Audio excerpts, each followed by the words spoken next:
మరి ఎక్కడ double bedroom కట్టలే, ఇంకా ఏళ్ళు వేసిండు. ఇందిరం ఇల్లు అంటే 70 ఇల్లు, నాకు అధికారం ఇస్తే డబుల్ బెడ్రూమ్ ఇస్తా, అల్లుడు వండుకోవాలి, కోడలు వండుకోవాలి, కోళ్లు వండుకోవాలి, మేకలు వండుకోవాలన్నాడు. ఆఖరికి మన నాకిట్లో వండబెట్టిండు.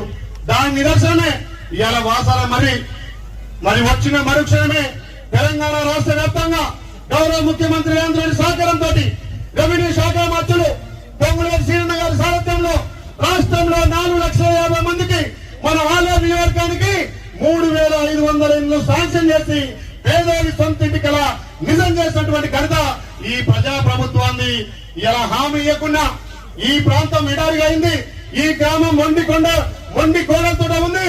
తప్పకుండా ఈ గ్రామానికి అన్ని విధాలా ఆదుకుంటా అని చెప్పి స్వయంగా 200 పైచీలకు ఇల్లు ఇచ్చి ఇలా పత్రాలు ఇస్తున్నటువంటి సీనియర్లకు నిజంగా కూడా శిరస్సు వంచి